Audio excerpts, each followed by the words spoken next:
All right, guys. Hey, it is Jenn Aguirre. I am here with another episode. And today I want to actually take it back to the beginning. Not quite the beginning, but I took some notes and I basically wanted to kind of talk to you guys about why I'm telling this story. Why am I telling my story? My main mission is that I want to give people hope, that I want to ensure change. I want to help people create a different life. I want them to not be in the kind of pain that they're in, and maybe they've felt like it's impossible and there's no way that they're going to be able to ever get out of it because it's been one thing after another. And that's literally been my life. I mean, still even up until now. And when something new happens to me, I don't think like, woe is me. I think, great, this is another opportunity for me to have a challenge, get through it, and then teach others how to get through it. That's literally my motto. So I'm going to take it all the way back to why I got started. Why I became a health coach. And it literally started from the age of 19. I was getting sick all the time. After almost every meal, literally every single day. And I remember I went to the doctors a few times. I'm not really a doctor person still to this day. And the doctors just kept telling me it's stress. This was also, I mean, I had been in and out of therapy, which we're going to go back that far in another episode. But I had been in and out of therapy since I was a young kid. My father told me I needed to go to therapy. The doctors just kept telling me it's stress, it's your life, it's your home life, it's your everything that you're going through, which is a whole nother podcast. And I just kept getting sick. Finally, I went to go visit my cousin. She was going to UNLV. I went to go visit her and she's like, and I was sick the whole time. And she's like, you need to go to a doctor. So I went and I did. I mean, she meant you need to go to somebody to get your stomach checked. So I went to a doctor and they referred me to a gastroenterologist, and I ended up getting, at the age of 21, I ended up getting a colonoscopy and an upper GI series. And that was when I was diagnosed with Crohn's disease. Around that time, I was trying to figure out what I wanted to do with my life, okay? So I was working in a restaurant, okay? I'm gonna kind of fast forward through some things, and again, there'll be episodes where I'll just touch up on those. For 2 years, I was on medication up until the age of 23. I was dating a guy. I had an okay relationship with my dad, which I don't have one now, that I'll talk about too.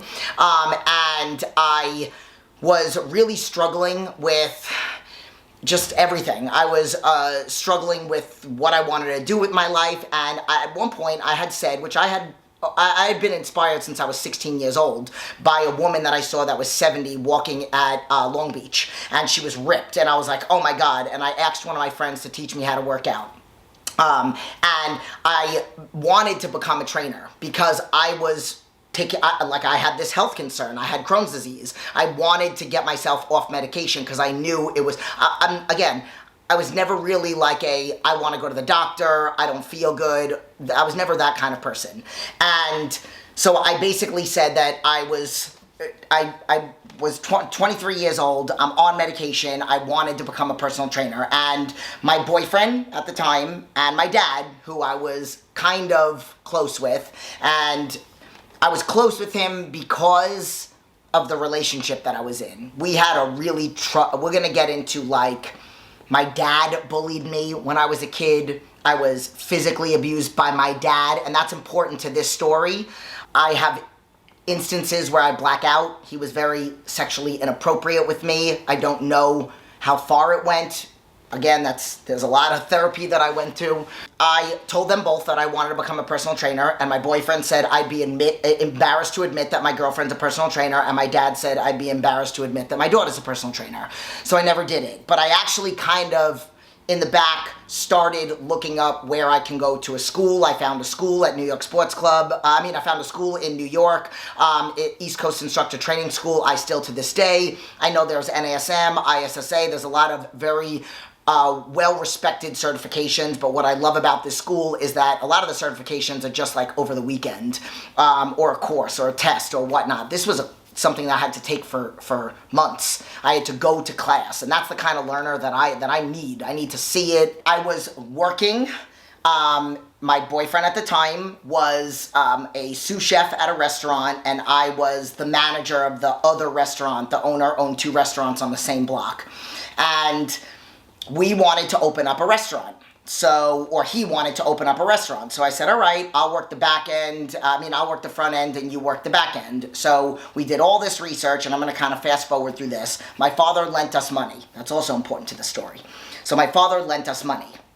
I had my boyfriend at the time, he was Italian, Sicilian, he had, and this is part of the reason why my father was proud of me. The first time my dad ever said that he was proud of me, I was literally in my apartment waiting for my man to get home, and I was cooking him a meal. And my dad's like, oh my God, I'm so proud. And he's old school Italian, like the woman takes care of the man. However, my mom worked and took care of us in both instances, financially, and came home and cooked and did homework with us.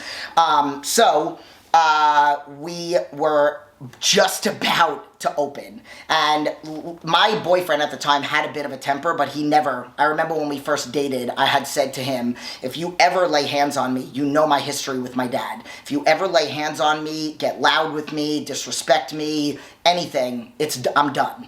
And he totally understood that. So, 2 to 3 weeks before the restaurant was about to open, I was taking a dance class, because I used to actually dance, like legit. I took a whole semester in college, and I was taking a dance class, and the dance class was a salsa class, but it was like there was like 30 girls in the class. And part of the routine was the dance instructor would come up, and it was a partner dance that he was teaching us, and he would come up, and for 5 seconds, he would dance with each one of us. And my boyfriend at the time went up to him and said, if you ever touch my girlfriend again, we're going to have words, and I'm going to take you outside. And after he left, I got mad at him. I'm like, dude, it's part of the dance class. I told you, you are not going to act like this. I'm not your possession. And he pushed me in the gym.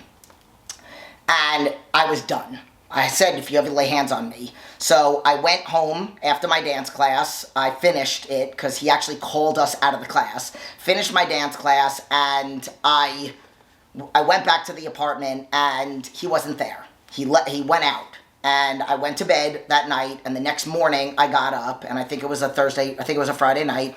I got up the next morning, and we got into a fight about how he put hands on me, and about how he, went out and didn't even tell me where he was. And that's like 2 things that I can't have a relationship with. And I told him it's over. And he lost it, snapped. He beat the crap out of me. He threw me down a flight of stairs. I was basically in my pajama/underwear tank top. Threw me down a flight of stairs. I tried to come back upstairs so I could put some clothes on. Was kicking me, pushed me again, threw me up against a wall. We lived upstairs from an older woman. So there was like a foyer, I don't even know if that's what it's called, but the front door, and then you would come into our hallway, and then our door to go upstairs, and then her door to go downstairs. So he threw me down the stairs twice. The second time, opened up the door and threw me into the hallway, so I'm in my underwear and a bra. And this is such a coincidence that my dad was actually on the way over the house to come hang out with us and talk about restaurant stuff. And when he opened up the door, I was hysterical crying, and Chris had just thrown me in the hallway. And my father opened up the door, and he goes, oh my God, what is wrong? And then I just said, I gotta go inside. Please go inside first. I gotta go get my clothes. And he's like, go get your clothes and go over your mother's house.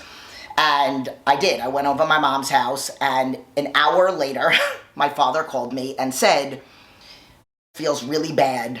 Oh, I'm sorry. He opened up the door also and saw my father standing there, and he was hysterical crying. And he's like, I'm so sorry. Oh my God, that will never happen again. And my father's like, what the hell's going on over here? And then so he flipped the switch.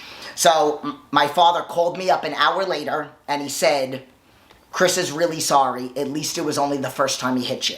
And I said, okay, Dad, thanks. And I hung up. I didn't talk to my dad for a year. And basically what happened was I signed the restaurant, I called him up, and I said, I'm done. And I moved into my mom's house, which my mom had a 2-bedroom house for her and my sister. There was an attic where if I stood up straight, my head would touch the ceiling. And I begged my mom to move in with her. I signed the restaurant over to his mom because he couldn't have stuff in his name, that's whatever. And signed the restaurant over to her, and that's it, I was out. And my dad stayed talking to him. And I know my dad stayed talking with him because he had money invested in it. But at the end of the day, I felt like, and I never really feel like my dad protected me at all. So I wasn't really surprised because of the abusive way that he was towards me. But it's just like typical Italian dad. Like I thought he would threaten to put him in a freezer or whatever it was. But he said at least it was the first time he hit you. And I wasn't really surprised by that because my dad laid hands on me. Like he never laid a hand on my sister or my mom, but he laid hands on me. So I wasn't really surprised by that. So basically then what happened is I'm still sick. I got Crohn's disease. I think at this point I was also diagnosed with colitis. So Crohn's is in the small intestines, colitis is in the large intestines, and still on medication. I started doing more research about the personal training thing, like kind of undercover. All these things kind of intertwined at the same time. I started working for the Penny Saver, living in my mom's attic. My cousin got me a job, but I'm miserable. I don't even, and this is where I say to clients all the time, I'm like, I wake up now at 3 o'clock and I'm like, woo! Like maybe the first couple check-ins I'm like half asleep, but then I'm like wide awake and one alarm, I don't snooze, okay? Because I love what I do. I was miserable then. I had to go to work at 8 o'clock and I would snooze until like the last minute because I hated my life. I started binging and purging, and this was also something that I was doing a little bit, but not very often when I was working at the restaurant before we opened up our restaurant, when I was a waitress. But it got worse. It just got significantly worse. And it's not about bulimia. It wasn't about my body. It was about the control factor. That's what the bulimia is all about. So I was binging and purging. I had no money, no income. I quit the Penny Saver because I got so depressed. I worked there for a little while. I did pretty well. I was like one of the top execs assistant. But I don't want that job. I don't want to do that.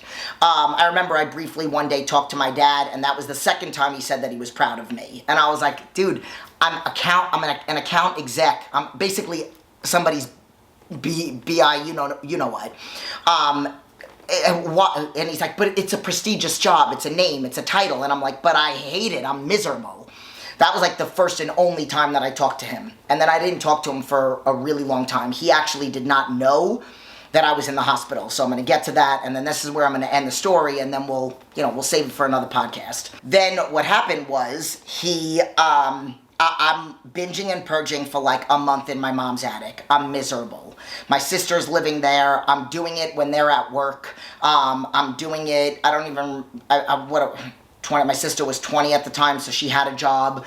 And there were times that my mom came home and I would just watch movies, stay upstairs in her house, and eat bad food and then throw it up in the garbage in her house. And then some days I would hide it. I would tell her, no, I didn't do it. I would throw it out before she got home. But you could tell. Like, you could tell in my eyes. You could tell in everything. There are some things that I don't really remember the details because it was a very traumatic experience. I have a lot of PTSD about the only reason why I remember some of this story is because I've told it so many times, but there's a lot pre my nervous breakdown that I don't even remember. Like high school, like there's a few things that I remember just because I've told the story more than once, or I've looked at a picture. But again, that's another one. So what ended up happening is I didn't want help. And I remember there were days where my mom would be knocking on the door, hearing me throw up. Please, Jenny, please don't ever call me Jenny. Please, Jenny, please, just let me help you. And I didn't want the help. And then finally one day, I just came downstairs and I said, I want the help. And we spent like 2 days, if I remember correctly, trying to call everything. We called a place in Philadelphia that worked with people with eating disorders. We called a place in New York. We called multiple places. And every place, and remember, I don't have a job, and I haven't had a job, and I had no money coming in. And my mom is like a secretary paralegal, and my sister, I don't even remember what she was doing at the time. So it's like, we had no money. There's no way that we could afford to do anything. And I'm not talking to my dad. I'm not asking him for anything, because he's hanging out at my ex-boyfriend that beat the crap. He's hanging out at his restaurant 3 to 4 times a week. And he's telling my mom that he's only doing that because he wants to get his money back because the restaurant opened. Then sitting on the phone with my mom over calling these places. One place, it's like, okay, it's $3,000. You got 2 weeks with us. If you're not better by 2 weeks, then it's an extra $2,000 every week after that, or something like that. I don't even remember the numbers. But the point was is that I couldn't do it. I didn't have insurance. My mom didn't have me on her insurance. I'm 23 years old. I've been living on my own since I was in my teens. So I lost it. So finally we called like my mom's medical card. On the back of it, there was like a 1-800 helpline. And the nurse told my mom, just go to the emergency room. So I went to the emergency room. I'm fully all out, nervous breakdown, and I'm crying. They bring me in. It's like I'm crying like I'm having a Crohn's attack. And they bring me in the back room, and basically I checked, after all the millions of questions they asked me, I checked myself into a psych ward. So I was in the psych ward for 7 days, November 2nd to November 9th. Also, I'm sorry, I completely forgot. We will talk about this in a podcast, but I was at the Twin Towers. So before I started working at the Penny Saver, after the Penny Saver, I quit the Penny Saver, and this is where my memory is jacked up. So I quit the Penny Saver, and I started, somebody reached out to me in the restaurant business, because I've worked for so many before, and asked me if I would help open up a restaurant. So on my arm right here, I have the Twin Towers, and then I have the bird, the phoenix, so the burning bird, so you rise up, okay? So what ended up happening was I got a job. I was opening up a restaurant, or helping somebody open up a restaurant in New York City, and literally I was on the train getting ready to go to New York City, where the first plane hit, and then I literally got to Penn Station when the second plane hit. I sat in Penn Station the whole day from 10:01 or 10:02 in the morning until 2 o'clock, and then I walked over the bridge. There was no cell phone service. I remember my mom, I finally got cell phone service after I walked over the bridge, then took a train and got to Long Island, because that's where that's where I was.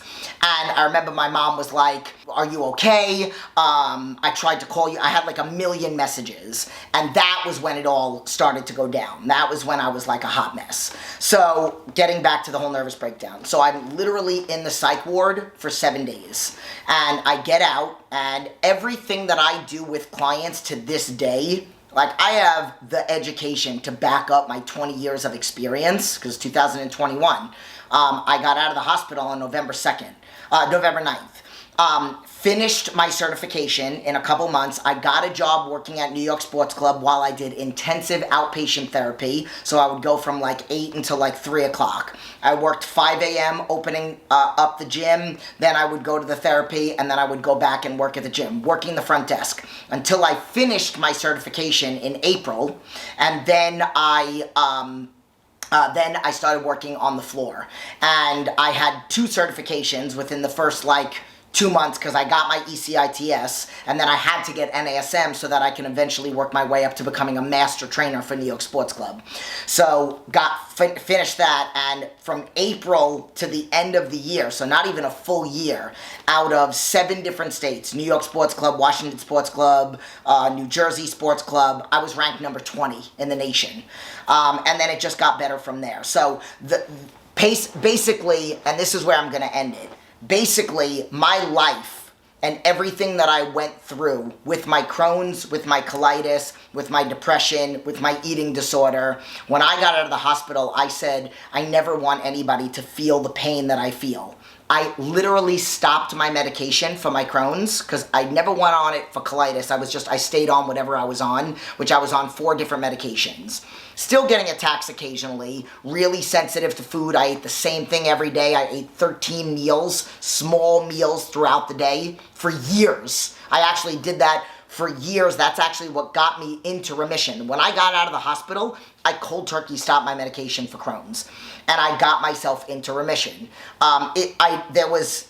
There's a whole nother story about going to see a homeopathic doctor and starting to take vitamins and moving to California, which we'll get into that story in another podcast. But when I got out of the hospital, I said, I want to take people's pain away.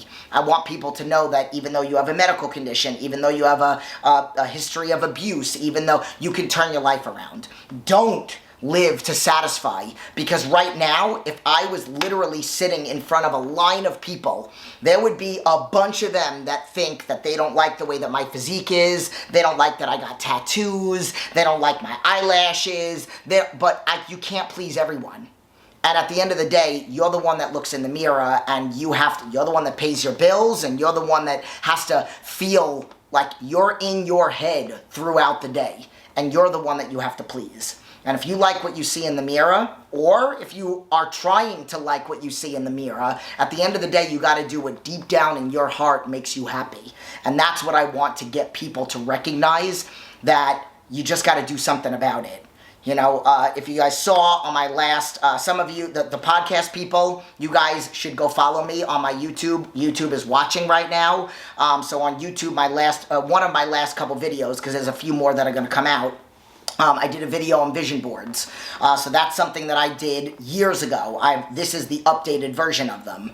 But I listened to everything that the doctors told me. I did affirmations in the morning and at night. Affirmations are giving yourself compliments. I would look myself in the mirror. I would physically be ill and cry, not believe a word I was telling myself, but I would say them all day long. So they told me 3 in the morning and 3 at night. I did them all day. Anytime I had a negative thought, I would negate it with a positive one. My father told me my whole life that I'm stupid and I'm never going to amount to anything. And one of my affirmations every day is I am not stupid. Unfortunately, I did it wrong, which is probably why it took me so many years to really believe it.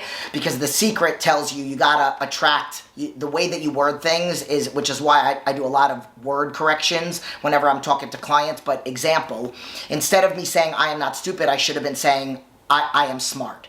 So when I was saying it, it's like what the secret says is, instead of saying I got to get out of debt, you're actually attracting debt. So I'm actually attracting all this insecurity. That's what I was doing. But I finally started to believe that I am smart. I am an educated woman. It took me multiple certifications to actually feel like that. Like that I had something to bring to the table. It was also right around the time that not a lot of females were trainers. And I said this on the last podcast that I did, not on this channel. But, you know, I had to be 10 times smarter than the average man, not even a certified trainer. So just everything in my life has always inspired me to be and do everything 10 times better. So everything that happened to me, like I have Crohn's disease, I have colitis, I'm going to get off medication and I'm going to feel good and I'm going to look good and I'm going to be able to represent people that have struggled. So I know I'm going a little bit off on a tangent right now, but you know, my purpose here for the podcast, for YouTube, for my Instagrams, even if I do post pictures of what my body looks like or videos of me lifting heavy weight, it's to show if I had YouTube and videos from 20 years ago, I wish I would do a comparison with every video just to remind everybody of where I was, okay? And that's the whole point of the vision board too, which you should check out that video. So I hope you guys are enjoying these. Again, there's a lot more that I'm going to talk about. I'm going to talk about sexual abuse. When I was in 5th grade, the physical bullying that happened when I was in 5th grade by a student and my nun teacher, getting bullied by my own father.